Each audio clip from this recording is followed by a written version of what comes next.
10절까지입니다.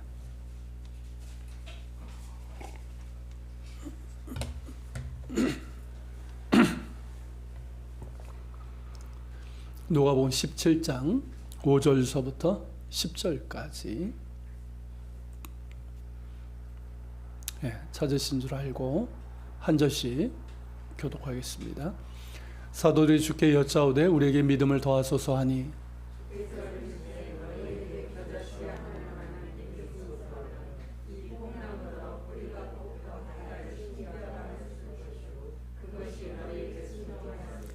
너희 중 누구에게 밭을 갈거나 양을 치거나 하는 종이 있어 밭에서 돌아오면 그대로 곧 와 앉아서 먹으라 말할 자가 있느냐?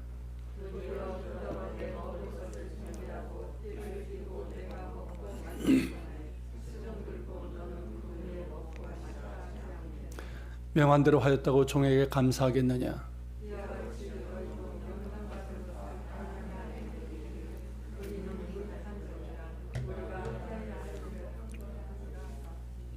아멘. 지난 주일 우리가 이제 이 누가복음 17장 앞부분, 그러니까 예수님께서 이 제자들에게 주신 가르침을 가지고 이제 신앙의 열매, 그러니까 제자들이 맺어야 신앙의 열매죠. 그 처음으로 겸손과 용서라는 제목을 가지고 함께 말씀을 나눴습니다. 오늘 본문은 그 두 번째, 그러니까 이 제자들이 맺어야 될 신앙의 열매, 두 번째로 믿음과 순종에 대한 가르침이라 할 수 있습니다. 5절에 보면 이 사도들이 예수님께 말하기를 우리에게 믿음을 더하소서라고 했습니다. 더 큰 믿음을 달라는 요청이죠. 제자들은 예수님께서 앞서 쭉 말씀하신 그런 이제 모든 일을 이렇게 들으면서 자신들이 가진 것보다 더 큰 믿음이 필요하다라고 생각을 한 것 같습니다. 작은 자 하나를 실족하게 하지 않는 일, 그렇게 쉬운 거 아니거든요, 생각보다. 그걸 하려면. 그리고 이제 하루에 죄를 7번씩 용서하는 것이 결코 쉬운 일이 아니기 때문에 그러려면 정말 큰 믿음이 필요하다고 생각을 한 것 같습니다. 그리고 예수님께서 줄곧 말씀하시고 가르쳐 주신 제자의 길, 그 제자의 길을 가려면 또 믿음이 있어야 될 것 같고, 그리고 예수님께서 이제 맡겨주시는 하나님 나라의 사역, 그 사역을 감당하려면 큰 믿음이 필요할 것 같습니다. 특히 5절에서 제자라는 말 대신에 사도들이라는 표현을 썼잖아요. 여러분, 사도가 무슨 뜻입니까? 보내심을 받은 자라는 뜻이잖아요. 그러니까 이 주님께서 맡겨주신 사명을 가지고 세상에 보내심을 받은 사람들을 얘기하는 겁니다. 주님께서 그들에게 맡겨주신 하나님 나라의 사역, 복음의 사역, 교회를 세우는 이 사역을 감당하려면 정말 큰 믿음이 필요합니다. 박해와 고난과 어려움에도 굴하지 않고 그 사역을 감당하려면 큰 믿음이 필요하고 믿음의 역사가 있어야 합니다. 하지만 자신들을 보니 어떻습니까? 그런 믿음이 없는 것 같아요. 믿음이 전혀 없는 건 아니지만 부족한 것 같아요. 실제로 예수님께서는 제자들에게 뭐라고 하셨습니까? 믿음이 적은 자들아 라고 말씀하셨거든요. 자신들이 볼 때는 믿음이 적은 것 같고 그런 이들을 감당하기에는 믿음이 부족하다고 여겼습니다. 그렇게 이런저런 이유로 제자들은 자신들이 가진 것보다 더 큰 믿음이 필요하다고 그렇게 생각을 한 것 같고, 그래서 예수님께 우리에게 믿음을 주소서, 더 큰 믿음을 주소서라고 그렇게 청한 겁니다. 우리 역시 어떻습니까? 종종 그런 생각이 들 때가 있지 않습니까? 내 믿음이 어떤 일을 겪을 때 참 내 믿음이 너무 적은 것 같다, 그런 생각이 들 때가 있지 않아요? 내 믿음이 너무 약하다, 그런 생각이 들 때가 있지 않습니까? 그래서 이제 우리도 이제 그런 기도를 할 때가 있는데요. 자, 이렇게 이제 제자들이 큰 믿음을 달라고 그렇게 요청하자 예수님께서 뭐라고 말씀하셨습니까? 이렇게 말씀하셨죠. 6절에서 주께서 이르시되 너에게 겨자씨 안 할 만한 믿음이 있었더라면 이 뽕나무더러 뿌리가 뽑혀 바다에 심기어라 하였을 것이요 그것이 너에게 순종하였으리라, 이렇게 말씀하셨어요. 자, 너에게 겨자씨 안 할 만한 믿음이 있다면 이거는 뭘까요? 이 말은 자칫 예수님께서 제자들에게 야, 너에게 그만한 믿음도 없냐, 이렇게 이제 꾸짖으신 것으로 오해하기 쉬운 말씀이에요. 그런 말씀이 아니에요. 이건 꾸짖는 말씀이 아니에요. 그리고 이제 뽕나무에게 뿌리가 뽑혀서 바다에 심기어라 하면 그대로 될 것이라는 말씀도 그러합니다. 여러분, 이 뽕나무는 우리나라의 뽕나무를 얘기하는 게 아니에요. 이스라엘 뭐 이렇게 좀 저지대, 그러니까 여리고 가면 큰 나무 있는데 이 돌 무화과 나무라는 게 있습니다. 그 나무를 얘기하는 것이고, 이 나무가 다 크게 되면요 15m 이렇게 자라는 나무예요. 뿌리도 굉장히 깊고, 그리고 이제 수백 년 된, 수령이 그래요. 여리고에 있는 그 돌무화과 나무는 사케옥봉나무라고 그러는데, 그 나무는 한 500년 된 나무입니다. 그런 나무, 이런 나무를 그냥 야 뿌리채 뽑혀가지고 바다에 던지우라, 그러면 바다에 빠질 것이다. 이거는 뭘까요? 비유의 말씀이에요. 비유의 말씀이에요. 그러니까 너희가 할 수 없다고 생각한 엄청난 일이 이루어질 수 있다라는 것입니다. 예수님께서 하셨던 많은 말씀들이 그렇듯이 이 말씀도 역시 은유, 비유이고, 또 이제 과장법을 통해서 진리를 깨닫게 하시는 예수님의 가르침의 방법인 거예요. 자, 그렇다면 이 말씀의 핵심은 뭘까요? 예수님께서 제자들에게 뭘 말씀하시는 걸까요? 요약하면 이거예요. 너에게는 큰 믿음이 아니라 크신 하나님께 대한 믿음이 필요하다, 이거예요. 큰 믿음이 필요한 것이 아니라 크신 하나님께 대한 믿음이 필요하다는 거예요. 이걸 말씀하시는 거예요. 우리는 작은 믿음, 큰 믿음식으로 믿음의 분량으로 생각할 때가 많죠. 그죠? 믿음은 그렇게 생각해요. 작은 믿음, 큰 믿음. 저 사람은 믿음이 커, 나는 믿음이 작아, 이런 식으로 생각한단 말이죠. 하지만 여러분, 믿음은 분량의 문제가 아니라 방향성의 문제이고 투명성의 문제입니다. 이걸 우리가 잘 기억할 필요가 있어요. 믿음은 분량의 문제가 아니에요. 방향성의 문제이고 투명성의 문제예요.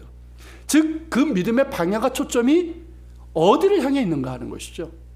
그리고 그 믿음에 얼마나 순수하고 진실함이 있는가 하는 거예요. 그런 의미에서 영국의 신학자이자 목회자인 톰 라이트가 한 말이 참 일리가 있습니다. 믿음은 뭐와 같다고 그랬냐면, 이 사람이 믿음은 창문과 같다고 그랬어요. 믿음은 창문과 같다는 거죠. 그리고 창문의 높이가 뭐 10cm이든 1m이든 그건 중요하지 않다는 것이죠. 쉽게 말하면 창문이 큰가 작은가는 그렇게 중요하지 않다는 것입니다. 자, 창문이 크다고 해서 잘 볼까요? 아니에요. 창문이 크다고 해서 잘 보는 것이 아닙니다. 어디에 포커스를 맞추고 있냐는 것이죠. 어디에 초점을 두고 있냐, 어디에 방향을 두고 초점을 맞추고 있냐는 것이죠. 그 창문을 통해서 무엇을 보고 있냐는 것입니다. 즉, 그 믿음을 통해 바라보는 대상이 누구인가 하는 것이에요. 중요한 것은 그 믿음을 통해, 그 믿음의 창을 통해서 바라보는 하나님입니다. 아무리 작은 믿음이라 할지라도 그 작은 믿음이 바라보고 의지하고 신뢰하는 대상이 하나님이시라면 하나님께서 이 엄청난 일을 이루시고도 남습니다. 우리가 믿음의 창을 통해서 창조주 하나님을 바라보고 예수님과 성령님 안에서 역사하시는 하나님을 바라본다면 아무리 작은 믿음이라 할지라도 그 창문으로 우리는 놀라우신 하나님의 능력을 경험할 수 있습니다. 여기에 덧붙일 수 있는 것이 투명성이에요. 즉, 그 믿음의 창문이 깨끗한가 하는 것이에요. 밖을 제대로 볼 수 없을 만큼, 볼 수 있을 만큼 그렇게 깨끗하고 잘 닦여 있는가 하는 것이죠. 창이 크면 뭐합니까? 그렇죠? 창문이 크면 뭐예요? 온갖 먼지와 오물로 더럽히고 뿌옇다면 아무리 크다 한들 뭘 제대로 볼 수 있겠습니까? 그럼 보이는 게 뭘까요? 자기 얼굴 보이겠죠. 그러니까 어떻습니까? 그렇게 믿음을 얘기하면서 그런 악한 짓들을 하는 거예요. 믿음의 창이 투명해야 됩니다. 이를 달리 말하면 순전함이고 진실함의 문제예요. 예수님께서 뭐라고 말씀하셨습니까? 팔복 중에 하나인데 마음이 청결한 자가 하나님을 볼 것이라 말씀하신 것처럼 말입니다. 그 믿음이 겨자씨처럼 작을지라도 정말 깨끗한 마음으로, 순전하고 진실한 마음으로 하나님을 바라보는 자는 살아계신 하나님의 역사를 볼 수 있습니다. 믿음은 분량의 문제가 아니라 방향성의 문제이고 투명성의 문제입니다. 우리의 믿음의 방향과 초점이 누구를 향해 있는가 하는 것이고, 우리의 믿음이 얼마나 투명한가, 우리의 믿음에 얼마나 순수하고 진실함이 있냐 하는 것입니다. 그런 믿음이라면 아무리 작은 믿음이라 할지라도 그 믿음을 통해서 살아계신 하나님께 집중할 수 있고 온전한 믿음으로 신뢰하며 나아갈 수 있는 거예요. 그리고 크신 하나님께서 그 작은 믿음을 통해서 역사하실 것입니다. 여러분, 믿음의 장이라고 하는 히브리서 11장에서도 그것을 말씀하고 있는데요. 여러 사람들을 통해서 참된 믿음이 뭔지를 우리에게 말하고 있지 않습니까? 아벨, 에녹, 노아, 아브라함, 사라, 이삭, 요셉, 야곱, 모세, 기드온, 다윗, 그리고 사무엘 등의 선지자들, 많은 사람들에서 얘기하고 있는데, 이들이 왜 믿음의 사람들일까요? 이들이 무엇을 보았길래요? 히브리서 11장 6절은 이렇게 말씀하고 있습니다. 같이 한번 읽겠습니다. 믿음이 없이는 하나님을 기쁘시게 하지 못하나니 또한 그가 자기를 찾는 자들에게 상 주심을 믿어야 할지니라. 아멘. 사실 여러분, 이 믿음의 선진들이잖아요. 믿음의 선진이라고 하는 이 사람들 보면 이 사람들의 상황은요, 지금 우리보다 훨씬 더 불확실하고 힘든 삶을 살았습니다. 아브라함 믿음의 아버지라고 하지만 그에게 보장된 게 뭐가 있었습니까? 오히려 보장됐던 자기의 본토 고향집을 떠나야 되는 거잖아요. 떠나서 가나안 땅, 약속의 땅에 갔지만 거기서 그에게 보장된 게 뭐가 있었습니까? 아무것도 없었어요. 하지만 그들은 하나님이 살아계신 것과 그가 자기를 찾는 자들에게 상 주시는 이 곧 긍휼과 은혜를 베푸시는 하나님이심을 믿었습니다. 보이지 않지만 살아계신 하나님을 보았고 손에 주어진 것이 없음에도 장차 주실 하나님의 약속을 믿음으로 받은 사람들이에요. 그들은 믿음으로 하나님을 바라보았고 믿음으로 하나님을 신뢰했고 믿음으로 하나님의 약속을 붙들고 살았습니다. 그들의 믿음이 대단하고 엄청났던 것이 아니에요. 우리처럼 약하고 또 연약하고 흔들리고 실수도 많았던 사람들 아닙니까? 그러나 그들은 믿음의 창을 통해서 하나님을 보았고 순수하고 진실됨으로 하나님을 신뢰했습니다. 그리고 하나님께서 그 믿음대로 그 약속대로 그들을 붙드시고 이끄셨고 그들을 통해서 당신의 놀라운 일을 이루셨습니다. 그러게 다음 장인 12장에서는 이렇게 허다한 증인들이 있으니 우리를 무겁게 하고 얽매기 쉬운 이 죄들, 그리고 세상의 모든 염려 걱정을 다 떨쳐버리고 인내로서 우리 앞에 있는 이 믿음의 경주를 잘 감당하며 무엇보다 믿음의 주여 우리를 온전하게 하시는 이인 예수를 바라보자, 이렇게 말씀하고 있는 거예요. 다시 한번 말씀드리지만 믿음은 분량의 문제가 아니라 방향성의 문제이고 투명성의 문제입니다. 우리의 믿음과 믿음의 방향과 초점이 하나님을 향해 있느냐 하는 것이고요, 우리의 믿음이 하나님 보시기에 얼마나 순전하고 진실함이 있냐는 것이, 이것이 중요하고 이것이 핵심이에요. 믿음이 없어서 못하는 게 아니에요. 믿음이 약해서 못하는 것이 아닙니다. 우리의 믿음의 방향과 초점이 하나님께 고정되어 있지 않기 때문에 그런 거예요. 하나님을 바라봐야 되는데 다른 걸 봅니다. 다른 것에 기웃거립니다. 다른 것에 시선이 뺏기고 그냥 왔다 갔다 하는 거예요. 하나님을 향한 순전한 마음이 없고 의심하면서 두 마음을 품은 이런 진실함이 없기 때문이죠. 그러면 어찌 응답을 기대하겠고 하나님의 놀라운 역사를 바랄 수가 있겠습니까? 우리의 믿음이 겨자씨만큼 작은 믿음이라 할지라도 순전하고 진실된 마음으로 오직 하나님을 바라보며 신뢰하며 하나님의 긍휼과 도심을 구한다면 크신 하나님께서 놀라운 일을 행하실 것입니다. 할렐루야. 그런 면에서 저는 이 믿음을 세 단계로 구분할 수 있지 않나 생각을 해봅니다. 우리가 이제 믿음이라고 하는 이 말을 가장 많이 쓰지만 사실 우리에게만 믿음이 있는 것이 아니잖아요.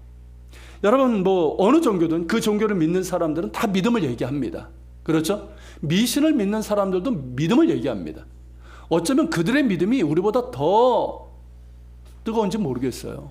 그죠? 얼마나 지극정성입니까? 심지어 종교를 갖고 있지 않은 사람들조차도 믿음이 있습니다. 그렇죠? 자기 신념이라는 믿음이 있고요.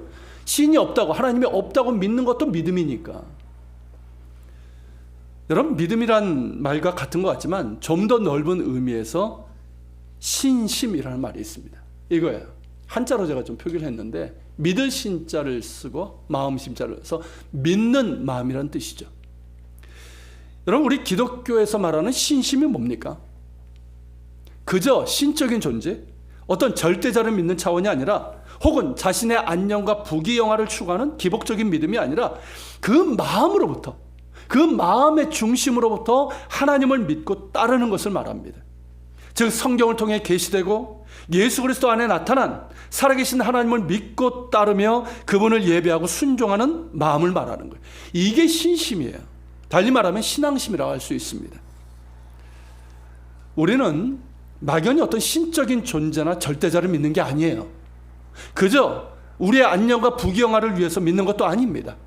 모르는 신을 믿는 것도 아니고 내가 만든 신을 믿는 것도 아닙니다. 우리는 영원부터 영원까지 살아계시며 홀로 하나님이신 삼일체 하나님을 믿습니다. 온 우주를 말씀과 사랑으로 창조하신 하나님을 믿습니다. 우리 그러한 하나님을 반역하여서 스스로 하나님 되고자 했던 우리 죄인들을 버리지 아니하시고 구원하시기 위해서 하나님의 본체이시며 독생자이신 예수 그리스도를 우리에게 주신 사랑의 하나님을 믿습니다. 오직 하나님만이 살아계시고 우리를 지으시고 우리를 구원하시고 우리를 사랑하시는 우리의 아버지 하나님이심을 믿습니다. 그분을, 그리고 그분의 본체이시며 독생자신 우리 주 예수 그리스도를 우리의 마음으로 믿고 우리의 주님으로, 나의 주님으로 고백합니다. 하나님의 말씀과 기도로 거룩하여 짐을 알기에 날마다 말씀을 가까이 하고 기도로 하나님께 나아갑니다. 우리의 창조주 되시며 우리를 구원하시고 또 찬양받기에 합당하신 그 하나님을 알기에 우리는 성삼일째 하나님께 우리의 마음으로 예배합니다. 그저 어떤 복을 받기 위해서 두려움으로 하나님을 예배하는 게 아니란 말이죠. 하나님을 알기에 우리는 하나님을 예배합니다. 하나님의 은혜와 사랑에 감사하는 마음으로 예배하고 또 진실된 찬양과 예배로 하나님을 영화롭게 합니다. 또한 겸손과 감사, 순종 등의 신앙의 덕목으로 또 섬김과 나눔과 그런 사랑으로 우리의 마음을 계속 닦아 나갑니다. 그래서 우리는 자기 성질대로 살지 않습니다. 우리 성질이 있잖아요. 그 자기 성질대로 살지 않고 감정에 휘둘리지 않고 자기 유익을 구하지 않고 주님의 뜻대로 살아가는 것이죠. 흔들림 없이, 삶이 힘들지만 흔들림 없이 믿음의 도리에 따라 섬기고 사랑하며 용서하면서 살아가는 겁니다. 고린도전서 15장 18절 말씀이 바로 그것을 말씀하고 있죠. 같이 읽겠습니다. 그러므로 내 사랑하는 형제들아 건실하며 흔들리지 말고 항상 주의 일에 더욱 힘쓰는 자들이 되라. 살아계신 하나님, 우리 주 예수 그리스도를 믿는 그 견실한 믿음, 견고한 믿음이죠. 그 견고한 믿음 위에 굳게 서서 흔들림 없이 항상 주의 일에 힘쓰는 자가 되고 주님 기뻐하시는 삶을 살아가라는 것이에요. 이것이 우리의 믿음이 되어야 합니다. 이것을 신심, 믿는 마음이라고 할 수 있고요. 이 신심은 하나님을 향한 마음, 그리스도를 향한 마음, 곧 신심이 되어야 돼요. 이 발음이 같아서 제가 한자를 넣었어요. 한자를 잘 보세요. 여러분, 우리의 믿음이 살아계신 하나님을 진실함으로 믿는 마음, 신심이라고 한다면, 믿으신 자의 신심이라고 한다면, 이 신심이 향하는 목표가 있는데 그것이 뭐냐면 하나님을 향한 마음이에요. 그리스도를 향한 마음이에요. 이게 신심이에요. 할렐루야. 여러분, 신심은 말 그대로 하나님을 향한 마음이에요. 온 마음으로 하나님을 사랑하는 마음이고 마음과 정성과 뜻과 힘을 다해서 하나님을 사랑하는 마음입니다. 이 신심은 하나님을 아는 지식이에요. 그리스도를 아는 지식이에요. 하나님을 바르게 아는 지식이에요. 성경을 통해서 예수 그리스도의 친밀한 교제를 통해서 하나님을 바르게 알고 그분의 임재 가운데 살아가는 것이고 그분과 깊은 교제를 나누는 믿음입니다. 그리고 이 신심은 어떤 상황 가운데서도 하나님을 신뢰하는 마음이에요. 우리에게도 고난과 역경이 찾아올 때가 있잖아요. 그 가운데서도 하나님을 신뢰하는 마음이에요. 그리고 그 고난과 역경 가운데서도 감사하는 마음이에요. 그리고 부할 때나 넉넉하지 않을 때에도 언제나 손을 펴서 나누며 사랑하는 그런 마음이에요. 그런 가운데 믿음의 주요 온전하게 하시는 이인 예수님의 인격과 삶을 닮아가는 믿음입니다. 그리스도의 장성한 분량에까지 이르기를 소망하면서 실제로 그리스도를 닮아가는 성장의 기쁨이 있어요. 성령 안에서 주님과 동행하고 성령의 충만하신가 능력 가운데 살아가고 섬기며 맡겨주시는 이 사명을 감당하는 그런 믿음과 삶입니다. 신심은 하나님의 마음을 아는 믿음이에요. 하나님의 마음을 알기에 기도하게 되는 거예요. 그전까지는 어땠습니까? 내 문제를 가지고 기도했죠. 당연히 기도해야 되죠. 그런데 하나님을 향한 마음을 가지고 그렇게 하나님께 가까이 하다 보니까 하나님의 마음을 내가 깨닫게 되는 거예요. 하나님께서 우리의 마음 가운데 하나님의 마음을 깨닫게 해주시는 거죠. 부어주시는 거죠. 그러니까 어떻습니까? 기도하게 되는 거예요. 더 기도하게 되는 거예요. 누구를 위해서? 나를 위해서도 기도하지만 다른 사람들을 위해서 기도하게 되는 거예요. 우리 교우들을 위해서 기도하게 되고 목회자를 위해서 기도하게 되고 교회를 위해서 기도하게 되고 한국 교회를 위해서 기도하게 되고 선교지를 위해서 기도하게 되는 거예요. 졸리신 분들은 좀 메모를 하시길 바랍니다. 굉장히 중요한 말씀을 드리고 있는 거예요. 여러분 그렇게 하나님의 마음을 부어주시는 거예요. 그렇게 하나님의 마음을 알게 우리가 기도하게 되는 것이고 하나님의 마음을 알게 어떻습니까? 용서하고 사랑하는 거예요. 내 마음은 용서하고 싶지 않아요. 사랑하고 싶지 않아요. 얼마나 우리가 인색합니까? 그런데 하나님의 마음을 아니까 용서하고 사랑하고 나누는 거예요. 하나님의 마음을 아니까 하나님의 뜻에 순종하는 거예요. 그리고 나 자신을 하나님께 온전히 드리는 거예요. 여러분 이게 바로 신심이에요. 하나님을 향한 마음, 그리스도를 향한 마음이에요. 여러분 빌립보서 3장에서 사도 바울이 고백하는 것이 바로 이 신심이라고 할 수 있습니다. 같이 한번 읽겠습니다.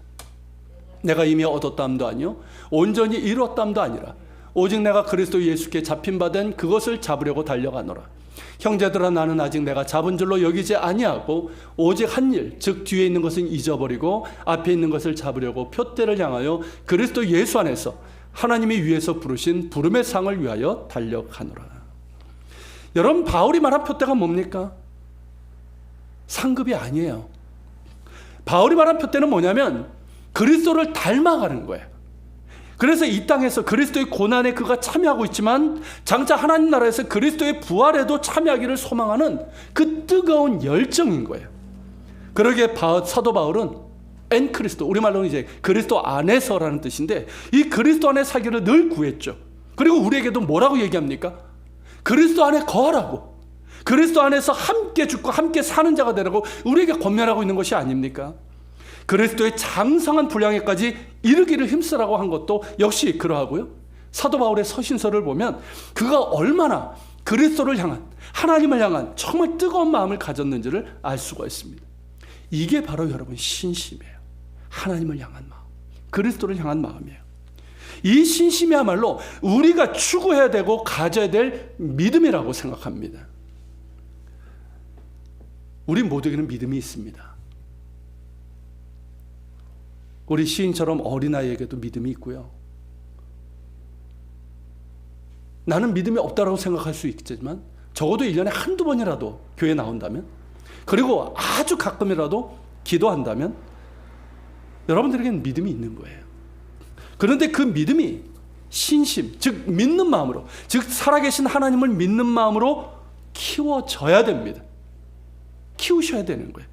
막연히 신적 존재를 믿고 그냥 위기 상황에서 찾는 그런 어떤 존재, 아니면 나의 안녕과 부귀영화를 구하고 내가 만든 신을 믿는 믿음에서 이제는 벗어나서 살아계시고 거룩하시고 또한 우리를 구원하시고 사랑하시는 하나님을 믿고 따르는 마음, 정말 마음에서부터 믿는 그런 믿음의 마음, 신심으로 나아가야 합니다. 그리고 여기서 더 나아가서 하나님을 향한 마음, 그리스도를 향한 마음, 이 신심으로까지 나아가야 되는 거예요. 곧 하나님을 아는 지식의 믿음이고 하나님을 향한 온전한 신뢰의 믿음이고 어떤 상황 가운데서도 주님과 동행하는 가운데 주님을 닮아가는 믿음이라고 할 수 있는 신심으로 성장해야 합니다.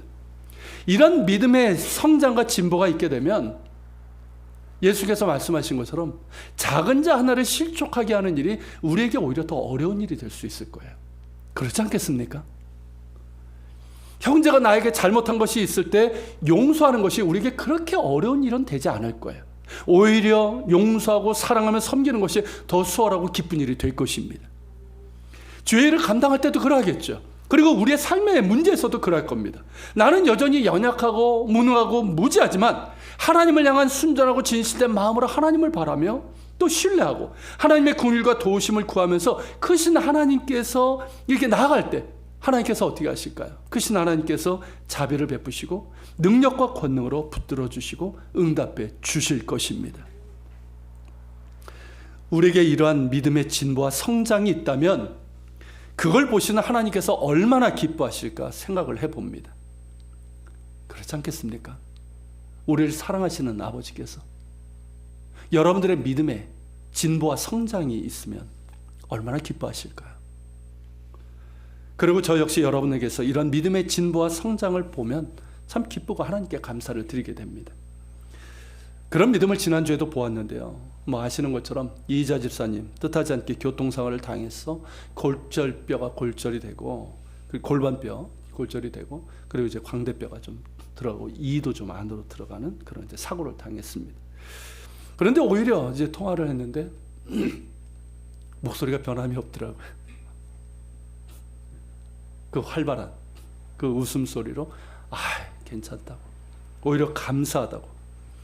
그러니까 횡단보도 앞에 있는 그 사람을 피하려다가 자기를 친 거니까 그 사람이 큰 사고를 당하지 않은 것이 감사하고, 그리고 수술까지 갈 수 있는 사고인데 그 경계선에서 맡겨주신 감사하고, 또 꿈을 꾸셨대요. 그 꿈을 통해서 하나님이 지켜주심도 깨닫게 하심을 감사하고, 감사하다는 말만 쭉 하시는 거예요. 그러면서 이 집사님 특유의 웃음소리를 들을 수 있었습니다. 그래서 오히려 제가 위로받고 그렇게 참 마음이 다 놓였는데요. 다만 이제 이 골반뼈 골절이라서 6주 동안 꼼짝하지 않고 있어야 돼서 교회를 나오지 못하게 된 것이 참 속상하다며 울먹인 그런 모습이었습니다. 하나님께서 그 마음 그대로 받으셔서 입원한 병상 그 자리를 성소로 만들어 주시고 크신 은혜와 사랑으로 함께해 주실 줄 믿습니다. 뭐 이 집사님뿐만 아니라 우리 권사님, 백 집사님, 임 집사님, 우리 모든 집사님들 이렇게 보면 참 고난과 역경 가운데서도 하나님을 향한 마음으로 오히려 감사하고 소망하고 인내하면서 잘 이겨내는 모습이 얼마나 감사한지 모르겠어요. 하나님을 향한 마음이 주님 말씀처럼 마음이 청결하여 하나님을 보게 되는 복으로 임하기를 축복합니다. 우리 모든 교우들이 그러한 믿음의 진보와 성장이 있기를 축원합니다. 이어서 예수님께서 하나의 비유를 들어서 말씀하셨어요. 너희 중에 종이 하나 있다 치고 그 종이 밭이나 들에서 일을 하고 들어왔을 때 무엇을 하겠냐는 거죠. 자, 저녁 시간이에요. 그죠? 저녁 들어올 그 시간이니까. 자, 저녁 시간이니까 먹을 것을 준비하라고 할 것이고, 식사하는 동안 단정하게 시중을 들라고 할 것이고, 내가 다 먹은 후에야 먹으라고 할 것이라는 내용입니다. 실제로 당시의 종은 그렇게 하는 것이 당연했습니다. 바로 그걸 말씀하신 것인데, 종이 그렇게 했을 때 너희가 종에게 감사하다고 하겠냐는 것이죠. 지금의 사고와 관념으로는 그런 생각이 들 수 있겠지만 당시의 종에게 그런 답례를 하는 경우는 없었습니다. 왜냐하면 당연한 일을 했기 때문에 그래요. 여러분, 이 말씀을 하신 이유가 뭘까요? 마지막 절에 있는데 너희도 그래야 된다는 것이죠. 즉 주님께서 명령하신 모든 일을 다 한 후에 우리가 할 말이 뭐라는 거예요? 우리는 무익한 종입니다. 우리가 해야 할 일을 한 것뿐입니다. 이렇게 말해야 된다는 것이에요. 여러분, 이 말씀에 담겨 있는 게 뭘까요? 하나님을 빚진 자로 만드는 우리의 교만이에요. 하나님을 빚진 자로 만들지 말라는 거예요. 하나님의 일을 한다 하면서 자기 공로를 주장하는 마음, 그 마음을 지적하신 거예요. 여러분, 이런 생각이 한번 생각해 보시죠. 여러분, 우리 안에 얼마나 뿌리 깊고 은밀하고 교묘한지 모릅니다. 저 자신도 그걸 느껴요. 여러분, 우리가 하나님께 택함받고 구원받았는데 우리 안에 어떤 생각이 있습니까? 내가 택함받고 구원받을 만한 이유가 있다고 생각합니다. 그죠? 내 안에 그래도 선한 게 있어서 그러신 거라고 생각을 합니다. 하나님이 나를 사랑하시고 축복하고 계시다고 그렇게 생각이 들면 어떻습니까? 내가 사랑받을 만한 이유가 있고 축복받을 만한 이유가 있다고 생각합니다. 내가 이러한 일을 했으니까 하나님이 복 주신 거라고 생각을 합니다. 주의 일을 하거나 우리가 직분을 감당할 때도 그러하죠. 내가 이렇게 주님의 일을 위해서 내가 헌신하고 또 봉사하고 애썼으니까 주님께서도 내가 한 일을 기억하셔야 되고 나에게 보답해야 한다고 생각을 합니다. 대놓고 그렇게 생각하고 말하는 사람들도 있지만 대부분은 어떻습니까? 드러내고 얘기하지는 않아요. 그렇지만 그런 생각이 그 안에 은밀하게 있는 경우가 얼마나 많은지 몰라요. 그러니까 아주 은밀하고 교묘하게 자기 의를 드러내고 자기 공로를 슬그머니 끄집어냅니다. 입으로는 하나님의 은혜를 얘기하죠. 하나님의 은혜로 된 거라고. 하나님의 은혜라고. 그런데 그 위에 자기 의, 자기 공로, 자기 열심, 자기 헌신 이런 것들을 슬그머니 얹어놓습니다. 이게 뭔지 아십니까? 하나님을 빚진 자로 만드는 거예요. 무슨 말인지 이해가 되십니까, 여러분? 내가 이러한 일을 했으니까 하나님이 나를 구원하시는 것이 마땅한 게 돼버리는 거예요. 나를 사랑하시고 복 주시는 것이 마땅한 거예요. 내가 이렇게 했으니까 하나님도 내가 한 일을 기억하시고 나에게 보답을 해야 된다는 생각이에요. 이거는 뭡니까? 하나님을 빚진 자로 취급하는 것 아니면 무엇이겠습니까? 그리고 이런 생각은 결국은 뭐냐면 하나님의 것을 도둑질하는 거예요. 하나님의 것을 도둑질해서 내 것으로 만드는 잘못된 행위입니다.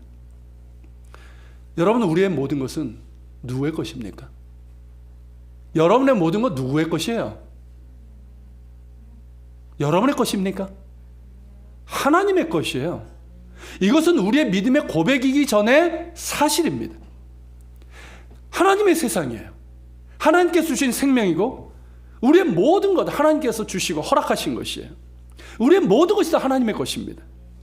이처럼 나의 모든 것이 하나님의 것인데 그런 생각은 하나님의 것을 나의 것, 나의 의, 나의 공로, 나의 열심, 나의 헌신으로 도둑질하는 거예요. 여러분, 믿음이 무엇인지 아십니까? 하나님의 것을 하나님의 것으로 깨닫고 인정하고 하나님의 것을 은혜 가운데 허락하신 것을 감사하는 거예요. 이게 믿음이에요. 순종이 무엇인지 아십니까? 그저 그냥 말씀 어떤 그런 걸 지키는 그 차원이 아니에요. 순종이 뭐냐면 하나님의 것을 하나님께 온전히 드리는 거예요. 이게 순종이에요. 우리의 마음, 우리의 생각, 우리의 말과 행위, 우리의 삶에서 하나님의 것을 하나님께 다시 온전히 올려드리는 것. 이게 순종이에요. 여러분, 우리가 말씀에 대해서 순종했다고 생각해 봅시다. 자, 그것은 하나님의 말씀이죠. 그리고 나는 하나님의 것이에요. 하나님의 것인 내가 순종해서 따름으로 인해서 하나님의 말씀이 내 삶 가운데 하나님의 말씀이 되는 거죠. 그리고 나는 어떻게 됩니까? 순종을 통해서 내가 온전히 하나님의 것으로 변화되고 성장하게 되잖아요. 결국은 뭡니까, 여러분? 순종이? 말씀에 대한 순종이? 하나님의 것을 하나님께 온전히 드리는 거예요. 하나님께서 나에게 맡겨주신 직분을 감당하는 것, 어떤 사명을 감당하는 것도 마찬가지예요. 우리가 잘 감당했다면 그건 뭡니까? 자, 직분을, 사명을 주신 건 누구예요? 하나님이 주신 거예요. 교회에서 준 거 아니에요. 하나님이 주신 거예요. 맡겨주신 거예요. 그리고 그것을 감당할 수 있는 생명과 시간과 물질과 지혜가 능력을 주시는 것도 하나님이세요. 우리가 그 모든 직분과 사명을 감당했을 때 그것은 뭐가 됩니까? 하나님의 것을 하나님께 온전히 드린 것이 되는 거예요. 사도 바울이요, 내가 나 된 것은 오직 하나님의 은혜로 된 것이다 한 것, 바로 그 뜻이에요. 나의 약함을 자랑할진대 나의 약한 가운데 주의 능력이 임하기 때문이라고 한 것도 바로 그 이유 때문입니다. 나는 약하고 가난하고 무능하지만 내게 능력 주신 자 안에서 내가 모든 것을 할 수 있다고 고백한 건 역시 바로 그 뜻이에요.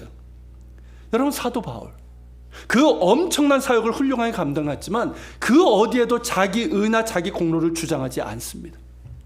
주님의 은혜를 말하면서 슬그머니 자기 공로를 얹어놓지도 않습니다. 오히려 나는 무익한 종이라, 그렇게 고백합니다. 예수님의 말씀처럼, 이 가르침대로 말이죠. 나는 충성되지 못한 자라고 얘기를 해요. 여러분, 바울처럼 충성된 자가 어디 있습니까? 그런데 나는 충성되지 못한 자였고 그런 나를 충성되게 여겨주셔서 이렇게 직분을 맡겨주셨다. 그런 주님께 나는 감사할 뿐이라. 나는 자격이 없다는 거예요. 대사도가 공개적으로 나는 죄인 중에 괴수라고, 나는 죄인 중에 우두머리라고 그렇게 고백하고 있습니다. 그런 나를 택하시고 은혜를 베푸신 주님만을 높이고 있는 거예요. 그가 자랑하는 것은 오직 주님밖에 없고 주님의 십자가 은혜뿐입니다. 여러분 기억하십시오. 우리가 무슨 자격이 있어서 택하신 것이 아닙니다. 여러분들이, 저와 여러분들이 무슨 자격이 있어서 택하신 것이 아니에요. 우리가 사랑받을 만한 어떤 행동을 해서 어떤 그런 게 있어서 우리를 사랑하시는 것이 아닙니다. 우리가 복받을 만해서 복을 주시는 것이 아니에요. 우리가 충성된 사람이어서 직분을 주시고 사명을 주신 것도 아닙니다. 우리는 구원받을 만한 자격도 없고 하나님의 그 엄청난 사랑을 받을 만한 그 어떤 선함도 우리 안에 없습니다. 우리가 어찌 충성된 자이겠습니까? 사도 바울의 고백처럼 오히려 반대자요, 박해자요, 회방자이면 그랬지 우리가 어찌 충성된 자이겠습니까? 우리에게는 그 어떤 사랑받을 만한 근거도 자격도 없습니다. 딱 한 가지가 있다면 그것은 하나님의 은혜예요. 할렐루야. 아무런 자격도 없고 그 어떤 선함도 없고 결단코 충성되지 못한 우리 죄인을 사랑하시는 하나님의 은혜뿐입니다. 이것이 우리가 택함받고 구원받은 이유이고 우리가 하나님의 은혜와 사랑 가운데 있는 이유이고 우리에게 직분과 사명을 주신 유일한 이유입니다. 그리고 우리의 모든 것은 하나님의 것이에요. 아니라고 생각하십니까? 아직도? 하나님의 것이에요. 나의 모든 것이 하나님의 것이고 하나님께서 주신 것이고 하나님이 허락하신 것입니다. 맡겨주신 것이에요. 그러므로 자랑할 것이 없습니다. 나의 의나 나의 공로를 내세울 자리는 없습니다. 내가 무엇을 했다라고 주장할 자리는 없는 거예요. 우리가 주장할 것은 오직 하나밖에 없습니다. 나는 자격이 없습니다. 나는 무익한 종입니다.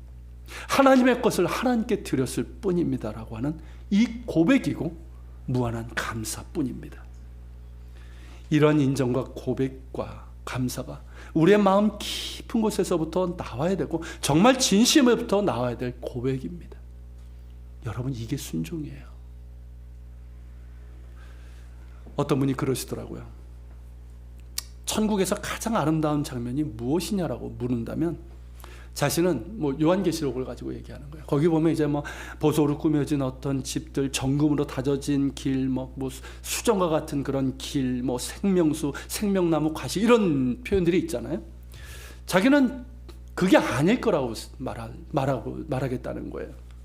그리고 보좌에 앉으신 하나님과 어린 양 예수 그리스도의 그 무한한 영광 앞에 서서 그분을 찬양하는 것 정말 사모하지만 그건 역시 가장 아름다운 장면은 아닐 거라는 거죠. 주님께서 자신에게 잘하였다 충성된 종아, 착하고 충성된 종아라고 하시면서 의의 면류관을 씌워주신 것 정말 자기가 사모하는 일이지만 그것도 아니라고 말합니다.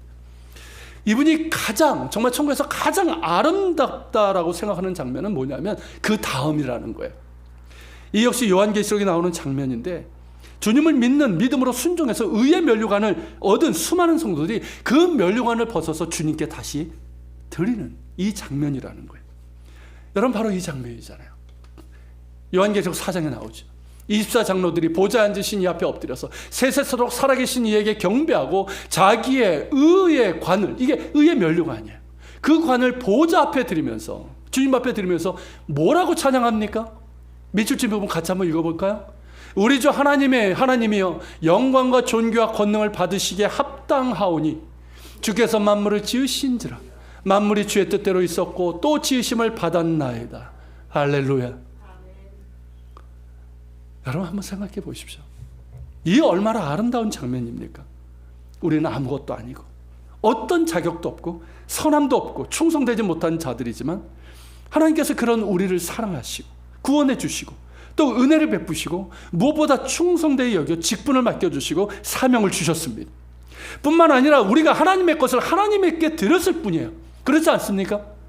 순종이라는 게 그거잖아요. 하나님의 것을 하나님께 드렸을 뿐이에요. 그런데 그러한 우리를 착하고 충성된 종이라고 하시면서 의의 면류관을 씌워주실 것입니다. 그러나 그것도 누구의 것이에요? 주님의 것이에요. 그렇기 때문에 우리의 면류관을 벗어 우리 주님께 드리면서 감사의 찬양을 드리는 이 장면, 얼마나 아름답습니까? 그렇지 않습니까, 여러분? 저는 이 아름다운 장면에 꼭 참여하고 싶습니다. 도무지 자격도 없고 제 안에 선함도 없고 충성되지 못한 자지만, 그런 나를 구원하시고 은혜 주시고 직분과 사명을 주신 하나님께 감사하면서 끝까지 주님을 신뢰하며 순종으로 감당하다가 하나님 나라에서 이 아름다운 장면에 참여하고 싶습니다. 비록 나의 믿음은 여전히 작고 저의 순종도 작고 제가 드릴 면류관 한없이 작겠지만 주님께서 주신 것이기에 기쁨으로 드리고 싶습니다. 나의 모든 것이 주님의 것이기에 그렇게 주님께 드리고 싶습니다. 사랑하는 여러분, 우리 모두 이 아름다운 장면에 참여하기를 소망하는 그런 열망이 있기를 바랍니다. 실제로 그 자리에 함께 참여합시다. 그러지 않습니까? 여러분, 우리가 주님을 믿는 이유가 뭡니까? 우리가 신앙생활하는 이유가 뭐예요? 그저 세상에서 안녕, 부귀영화합니까? 위로받기 위해서? 뭘 위해서 여러분들이 신앙생활을 합니까? 이것 아닙니까, 여러분? 정말 하나님을 향한 그 믿음을 가지고 우리가 주님께 가까이 나가고 그분을 믿고, 그리고 하나님의 것, 하나님께 드리는 그 순종을 통해서 우리가 장차 하나님 나라에서 이 아름다운 이 자리에 함께 참여할 수 있는 우리 모두가 될 수 있기를 바랍니다. 하나님을 믿는 그 마음을 가지십시오. 그리고 하나님을 향한 마음, 그리스도를 향한 마음, 진정한 믿음으로 성장하는 진보와 그런 열매가 있기를 축원합니다. 그리고 하나님의 것, 온전히 하나님께 드리는 순종을 날마다 여러분들의 삶 가운데서 들을 수 있기를 축복합니다. 같이 기도합시다. 오늘 말씀을 기억하면서 기도합시다. 하나님, 우리가 믿음을 말하고 순종을 말하지만 우리가 생각하는 믿음이, 순종이 너무나도 작고 개인적이고 편협할 때가 많습니다. 오늘 주님의 말씀을 기억하면서 믿음이라는 것이 정말 살아계신 하나님을 그 마음의 중심에서부터 믿는 마음이고, 더 나아가 하나님을 향한 마음, 그리스도를 향한 마음을 가지고 그렇게 주님을 닮아가는, 주님을 향하는 그것인 줄 기억하게 하옵소서. 이런 믿음을 우리에게 허락해 주옵소서. 그리고 하나님, 하나님의 것을 하나님의 것으로 온전히 드릴 수 있는 참된 순종이 우리에게 있게 하여 주옵소서. 그래서 우리가 장차 하나님 나라에 들어갈 때 정말 요한계시록의 이 아름다운 자리에 우리도 참여하기를 원합니다. 우리 같이 기도하며 주님 앞에 나아갑시다. 살아계신 하나님, 이 시간 기도하며